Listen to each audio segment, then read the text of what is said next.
Okay, so it's been a couple of days now since we've been able to post our impressions on Suicide Squad Kill the Justice League. I've posted mine along with many other news outlets that a lot of people go to for review. Some people got on me for having some positive opinions on the game, even though I did state my negatives openly, and some people also got on IGN for some of the negatives that they had stated about the game. I feel like this is a textbook example of the fact that regardless of what your opinion is on a game that creates this much discourse, you can never win. But I wanted to sit down and watch the IGN preview with you guys. I actually met the person who was at the helm of this preview, Destin Legary. Destin is a really nice dude. He was very kind to me. We had a cool interaction. We talked about the game, and we went over some of the things that we liked and didn't like. Also, I am obligated to mention to you guys as well that yes, I was flown out to LA by WB Games to get early access with this game. But I wanted to watch this IGN preview to see if I can give you guys a bit more clarity into some of the things that Destin was saying here. So let's jump into this.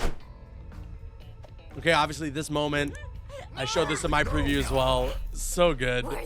So funny. The best part of Suicide Squad Kill the Justice League after playing it for a few hours is the story. And yes, it certainly seems like you will be killing characters you know and love. I hope not. I don't know if I got that impression. Lots of death happening here. That's also a big part of the problem I have with the entire premise. I'm going to have to agree with him a little bit here. I mean, this moment specifically, it's very dark. This is a moment where they're showcasing to you how exactly there are a bunch of Brainiac minions in the game. And essentially the way it works is that they're corrupted. And it's just, I don't know, it's very bleak. It's a little dark. It's grim. I don't know. The tone of the game feels weird because on one hand, it's way more comedic than the Arkham games. It seems lighter in tone. But on the other hand, what's actually happening is rather dark. I can't help but shake that there's no way Rocksteady is going to let any of this stick. Our heroes have done terrible things. Yep. There will be a time reversal mechanic or some alternate Earth timeline that comes along and washes away all of the terrible awfulness that happens during the story. I think that's an unfair assumption to make and to criticize the game for that. I don't know if Destin's criticizing the game at this point, but if he is on an assumption, I feel like that's unfair. We don't know what's going to be happening in this story. We don't know if they're going to do some sort of time reversing or if there's going to be an alternate Earth or this and that. Now, granted, a lot of people want that to be the case, especially if it ends up happening that we kill the Justice League. Like a lot of people are saying, well, what if the Flash were to do some sort of Flashpoint thing, go back, reverse time, prevent all this from happening? Yes, I mean, I don't want to kill the Justice League either, and I would hope that there was an out in some way. From enslaving a child form of poison ivy to straight up watching your heroes murder people, there's a lot here to make you feel a bit uncomfortable about the journey you're being taken on. Daphne's hungry. I did it, okay? I put the bloody bomb in her head ages ago. Yeah. What? And when you pair this so that part is definitely rough. I can't lie. There's moments in this game where I know you're playing as criminals, okay? I know you're the Suicide Squad, but there's some moments where it's like, man, there's gotta be some morals in these guys, just a little bit left. And when you pair this disconnect with game mechanics straight out of the likes of Destiny, Anthem, or Marvel's Avengers, I'm left worried about the final product coming together in a way that works. The fun just wasn't there for me, at least not yet. Let me explain in more detail. The story has its fun moments, yes, and the team banter, at least during the cutscenes, is when Kill the Justice League is at its best. Agreed. Awesome. Aw, he's so sweet. He's not gonna make it. The cutscenes have clearly been given a lot of love. Meanwhile, the character models look great, the voice acting is on point, 100%. and there are a lot of moments where I genuinely laugh thinking this could be enough to carry me through the messy and tired open world missions. While they could reverse time to fix the morality issues at play, chances are that will be difficult given the planned expansions, story additions, and gear chases coming later in the form of free updates. That's fair. That means we'll be stuck with the terrible things that transpire, and if the name sticks, stuck with a dead Justice League. Again, we don't know. We don't know if that's the case. A bomb in the head of Poison Ivy, who just happens to be a child. But hey, they punch Boomerang for putting a bomb in her head. So let's move on from that whole enslaving a child. Yes, okay, I think I kind of agree with what Destin is saying here. It does feel weird. Like, Boomerang admits that he puts the bomb in Poison Ivy's head. He's the one, and she's a child, man. She is a literal child in this game. And yeah, okay, the rest of the squad is like, what the hell? Why would you do that? but then you also just after that kind of move on. It's just like, all right, let's just keep on trucking. So I agree, it's a little weird. I get it's poison ivy and this is kind of Waller's thing, but I'm using it to illustrate a point. All of these things in one package feels like an odd mix. Rocksteady had a winning formula with the Batman games and is trying to write a completely new book. But so far, lightning is not in this bottle. That's fair. A live service game from Rocksteady is not what I had on my wish list this year. The team is single-handedly responsible for making some of the best combat I have ever experienced. The Predator sections in the Arkham series also allowed you to tackle them with stealth or brute force, adding further flavor and variety to Bruce Wayne's vigilantism. To this day, in fact, you can find ridiculous takedown montages on YouTube and that's TikTok very true. for Batman Arkham Knight. Unfortunately for Suicide Squad, once the fun story bits end, you're left with a much less inspired combat system.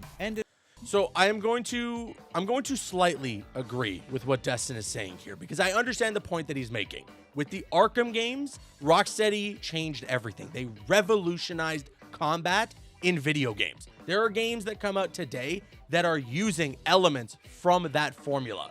Does Suicide Squad reinvent the wheel the same way the Arkham games did?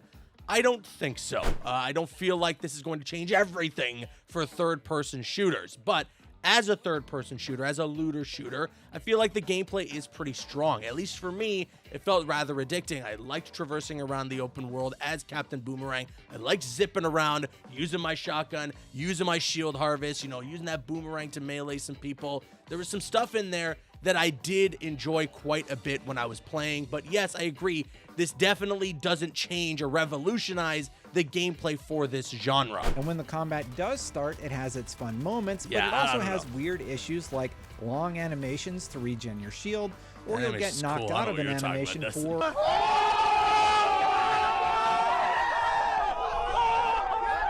for unclear reasons. Okay. I thought it was just me, but it also happens in this provided footage straight from WB. Okay. So this is where some people started to really harp on Destin. So there's Animations this to moment regen your shield, right or you'll here get where he's talking about how he randomly gets knocked out of the air. knocked out of an animation for So he says that it happened for no reason. He was jumping at Poison Ivy's plant right there. That was an environmental hazard that he jumped into that knocked him out of the air. And I feel like watching over this gameplay, you could kind of clearly see that happen. Maybe, this was something that just Destin missed, but as you can see, you'll as get he's jumping knocked out around, of an animation for he gets knocked out as he goes into the Poison Ivy plant. So that's just something that you're not supposed to be on top of. That's not something in the environment that you can jump on or interact with in any way. It's a hazard, so you're supposed to stay away from it. And as he got too close to it, it knocked him out of the air. This can happen with several hazards that are around in the open world, so that you can, stay on your toes. You got to make sure that you're moving constantly, that you're using your traversal abilities, and that you're trying to avoid these hazards. But then there's this clip. Let me turn down a little bit. Then there's this clip. Destin actually went into this a lot online. Over on his Twitter, he went over this. There's this moment in the Flash boss fight, and this is footage that was provided by WB Games. So this is not anybody's recorded footage. None of the people that got their hands on got to record specifically the Flash boss fight. But so there's this moment here where the Flash is charging up something, shoots you with an electricity ball or whatever it is, and that knocks you over as well.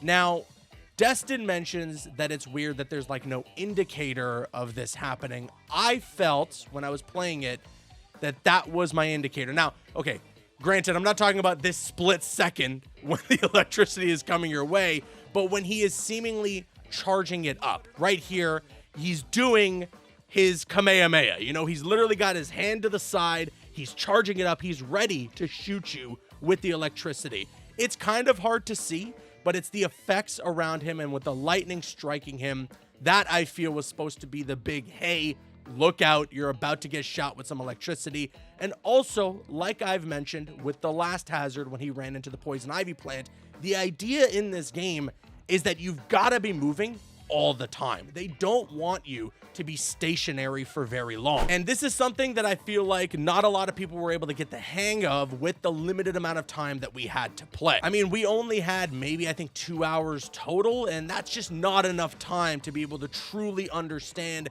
exactly how you're supposed to play this massive RPG looter shooter game. While we have this provided boss fight footage against the Flash to reference, I just want to mention that I found this fight incredibly annoying. There's no indication of where the Flash is most times, and he's the Scarlet Speedster, so he's just constantly zipping around the map.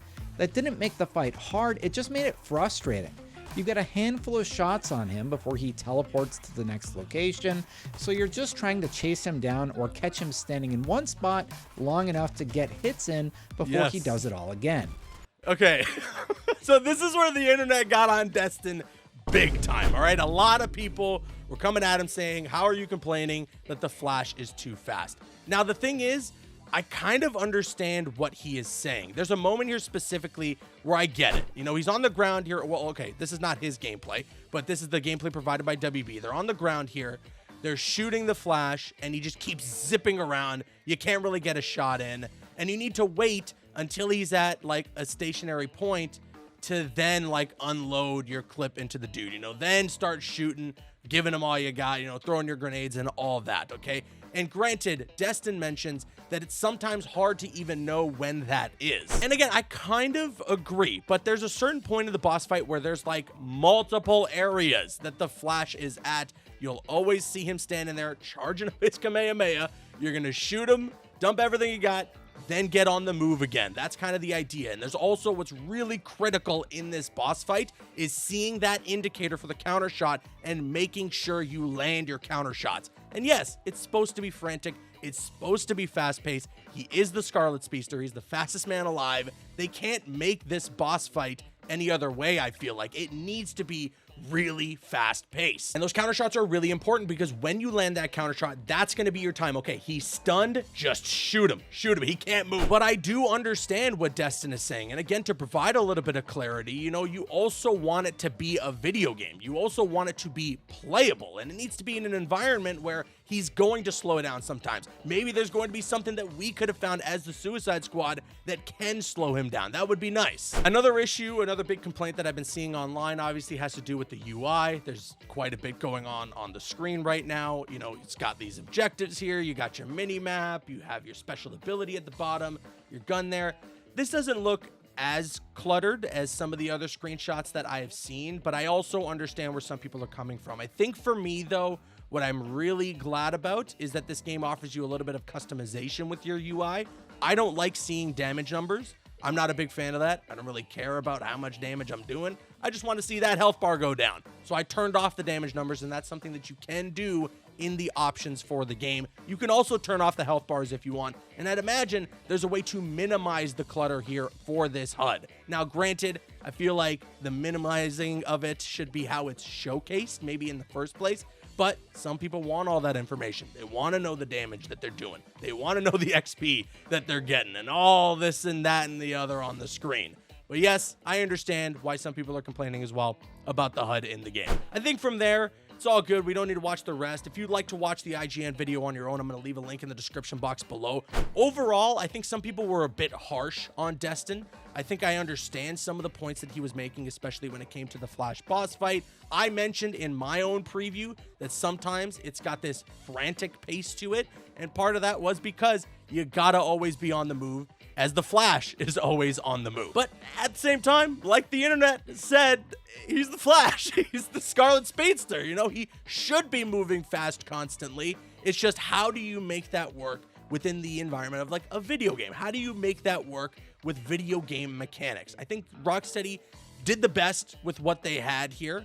And I think a lot of people will need to judge it when they get their hands on the game and see how they feel about it. A lot of the footage that we were provided for that Flash boss fight was provided by WB, so we didn't get to record our own perspectives. I do wish we could have, so you could have seen a little bit about what I was doing during the Flash boss fight. But nevertheless, I'm looking forward to the full game. I wonder what it's going to be like when we get our hands on this full game. And I wonder what Destin or IGN's opinion are going to be. I mean, he mentioned, Destin said that he really believes that there's going to be more, that there is a glimmer of hope for this game when it does launch on January 30th for the deluxe edition and February 2nd for everybody else. Here's hoping that he's right. Here's hoping that a lot of people are proven wrong with this game. We're just gonna have to wait and see. We're only a couple of weeks away. But with that being said, let me know what you guys think about IGN's preview. Let me know what you guys think about my thoughts here. I've been Caboose. I'll see you guys later.